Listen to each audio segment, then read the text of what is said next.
Hello दोस्तों, welcome to my channel. और मैं आपको दे रहा हूँ क्लास 12th के लिए इम्पॉर्टेंट फिजिक्स के रिवीजन नोट्स। इससे पहले भी मैंने आपको इम्पॉर्टेंट क्वेश्चन दिए हैं, इम्पॉर्टेंट डिवीजन क्वेश्चन दिए हैं। और हम लोग कैपेसिटर और कैपेसिटेंस के मिडिल पार्ट पे पहुँच गए हैं, बीच में पहुँच गए हैं चैप्टर के। और जिन्होंने इससे पहले के इम्पॉर्टेंट डिवीजन क्वेश्चन नहीं देखे हो उसे आप ऊपर के लिंक से क्लिक करके देख सकते हैं। डिस्क्रिप्शन में लिंक दिया होगा, उससे भी आप देख सकते हैं। तो चलो मैं बात करता हूँ समांतर प्लेट संधारित्र पैरेलल प्लेट कैपेसिटर की धारिता। पिछले मैंने वीडियो में आपको पैरेलल प्लेट कैपेसिटर का डेरिवेशन कराया था और वहाँ पे हमने एक फॉर्मूला जनरेट किया था। वहाँ पे किया था हमने सी के इक्वल टू माध्यम की धारिता C K equal to A epsilon naught upon D minus T plus T by K, इसका हमने डेरिवेशन किया था। समांतर प्लेट संधारित्र की धारिता, पैरेलल प्लेट कैपेसिटर की कैपेसिटी, जबकि प्लेटों के बीच में डाई इलेक्ट्रिक्स मीडियम है ना, कोई माध्यम परावैद्युत माध्यम रखा हो। और मैंने आपसे कहा था ये तो फॉर्मूला है। अब इसकी कुछ कंडीशंस हैं, उसको देखते हैं। तो देखो क्या कंडीशन बन सकती है इसकी। तो इसका केस फर्स्ट, अगर मान लो जैसे ये पैरेलल प्लेट कैपेसिटर है, समांतर प्लेट संधारित्र है, जिसकी एक प्लेट तो पॉजिटिव और दूसरी प्लेट नेगेटिव है, ठीक है ना, ऐसे। अब मान लो कि इसके बीच में मैंने एक डाइलेक्ट्रिक्स डाला, परावैद्युत माध्यम डाला, और माध्यम की मोटाई हमारी कितनी है, थिकनेस है टी, और इसका मीडियम है के। और ये जो मीडियम डाला वो मीडियम हमारा मान लो कोई मेटल है, मान लो कि इसका कोई मीडियम हमारा मेटल है। तो अगर मेटल होगी तो आपको पता है के की वैल्यू धातुओं के लिए अनंत होती है, के की वैल्यू 1 से लेकर अनंत तक होती है, और मेटल के लिए इसकी वैल्यू अनंत होती है। तो के की वैल्यू इनफाइनाइट हो गई। और इस फॉर्मूले में अगर मैं इनफाइनाइट रखूं तो C K equal to A epsilon naught by D minus T plus T by infinite, है ना। इनफाइनाइट से डिवाइड देंगे तो ये पूरी की वैल्यू 0 हो जाएगी, यानी कि वैल्यू जो होगी, इसका जो मान होगा वो बहुत छोटा होगा। तो यहाँ डिवाइड लगाने के बाद मान हो जाएगा इसका 0 के बराबर। तो इसकी धारिता हो जाएगी C K equal to A epsilon naught upon D minus T, है ना। ये इसकी धारिता का हो जाएगा फॉर्मूला, क्योंकि यहाँ पर टी अपॉन इनफाइनाइट की जो वैल्यू है वो 0 के इक्वल टू हो गई। तो जब हम मेटल रख देते हैं, धातुएं रख देते हैं, इसके बीच में अगर धातुओं को रख दिया जाए तो इसकी धारिता का ये फॉर्मूला होगा। अब देखो दूसरा केस, इसमें दूसरा case, case second. Case second में देखो, बाय द वे, अगर पूरे में से हमने इस पूरे में यहाँ से वहाँ तक दोनों प्लेटों के बीच में मान लो, है ना, पूरे में हमने माध्यम डाल दिया, पूरा यहाँ से इस प्लेट से टच होके दूसरी प्लेट तक पूरे में मीडियम हमने एक जैसा डाल दिया। यानी कि हमारा जो टी है, टी और डी ये दोनों के दोनों इक्वल हो गए।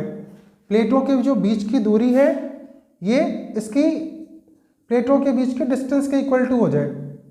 तो यहाँ पे अगर मैं इसका मान रखूँ तो सी के इक्वल टू हो जाएगा, देखो, ए एप्सिलॉन नॉट अपॉन टी की जगह पर डी रखें तो डी माइनस डी प्लस, तो ये हो जाएगा डी बाई के। तो ये वैल्यू हमारी cancel, D to D cancel, और माध्यम की जो धारिता हो जाएगी सी के इक्वल टू के को यहाँ ऊपर ले जाके के ए एप्सिलॉन नॉट अपॉन डी, यानी कि इसकी धारिता का ये फॉर्मूला हमारा मिल जाता है। तो अगर प्लेटों के बीच में, ये सेकंड केस है हमारा, कि अगर प्लेटों के बीच में पूरे में माध्यम रखा हुआ है तो इसकी जो धारिता का जो फॉर्मूला होता है वो ये निकल के आता है, ठीक है ना। तो ये थे आपके समांतर प्लेट संधारित्र के बीच में धारिता निकालने का सूत्र। और अब हम लोग बात करेंगे कि जो पैरेलल प्लेट कैपेसिटर है, समांतर प्लेट संधारित्र की धारिता है, इसके ऊर्जा के लिए, वैद्युत स्थितिज ऊर्जा के लिए फॉर्मूला क्या होता है।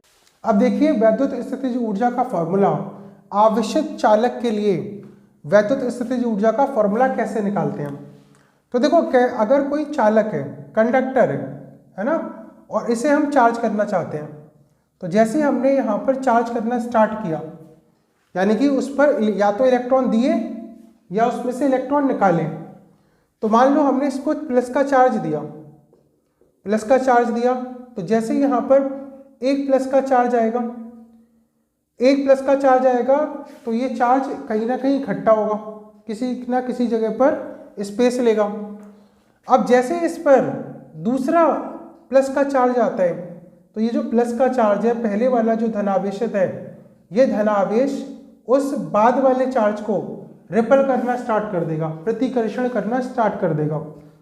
क्योंकि आप जानते हैं कि दो आवेशों के बीच, समान आवेशों के बीच हमेशा प्रतिकर्षण का बल लगता है, तो इसलिए पहला वाला चार्ज दूसरे वाले चार्ज को रिपल करेगा।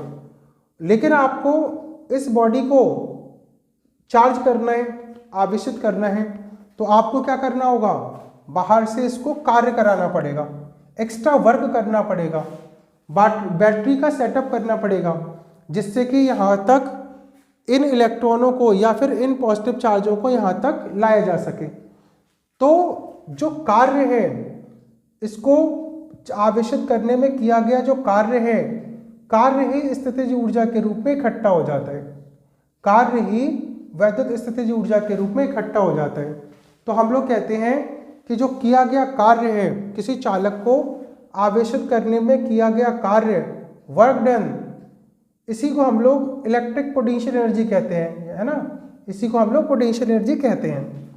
तो देखो इसका डेरिवेशन कैसे है कि मान लो हमने इसको चार्ज दिया dq, आवेशित किया इसको, और इस dq चार्ज से इस पर v विभव उत्पन्न हो गया, तो कार्य इक्वल टू होगा dw इक्वल टू हो जाएगा v इंटू dq।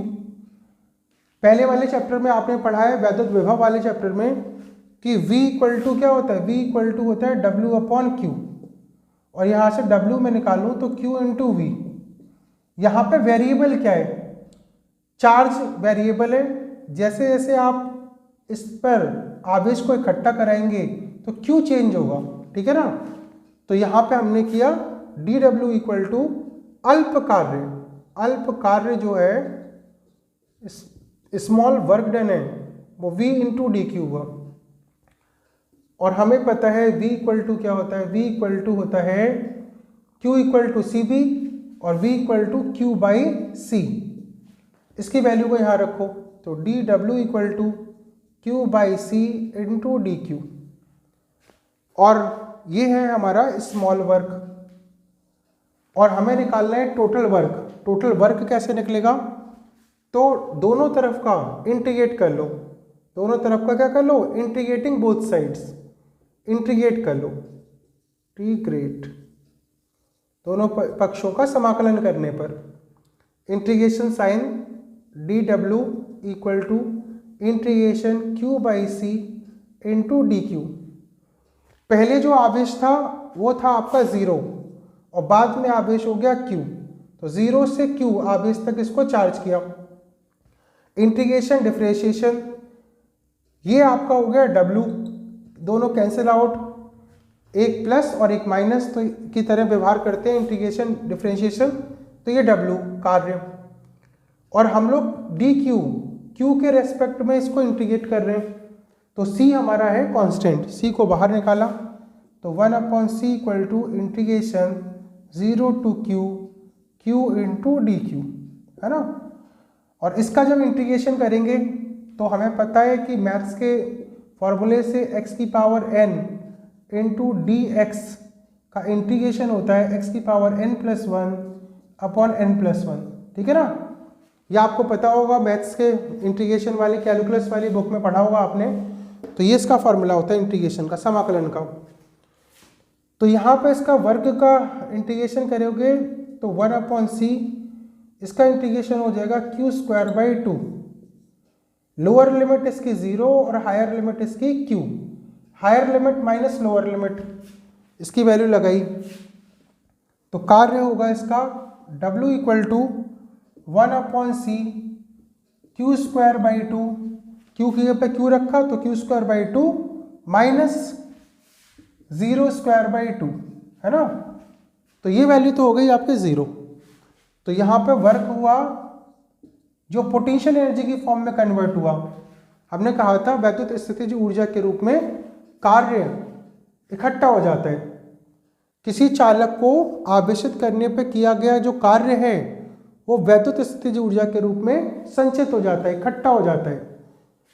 तो W इक्वल टू यू, और ये हो गया अपना Q स्क्वायर अपॉन, ये तो जीरो Q, ये तो जीरो हो गया, Q स्क्वायर अपॉन 2C हो गया। तो ये इसका फॉर्मूला। तो U को आप चाहे Q स्क्वायर अपॉन 2C लिख लो, 2C लिख लो, या फिर यहाँ पर एक और फॉर्मूला यूज़ कर सकते हैं Q equal to CV, Q equal to CV। आपको ये बहुत देखने को मिलेगा और इस पर हम लोग काफ़ी न्यूमेरिकल क्वेश्चन भी करेंगे। Q इक्वल टू CV, तो U equal to C square V square upon 2C, एक C से C कैंसिल, स्थिति ऊर्जा 1/2 इक्वल टू CV स्क्वायर। ये आपका U equal to half CV square, ये इसका डेरिवेशन है, ठीक है ना। तो किसी चालक को आवेशित करने पर इसकी स्थितिज ऊर्जा का ये फॉर्मूला हुआ। स्क्रीनशॉट ले सकते हैं आप इसका और अपने नोट्स में लिख सकते हैं। तो दोस्तों ये थे आपका आज का टॉपिक। नेक्स्ट टॉपिक के साथ हम फिर से मिलते हैं। Thank you.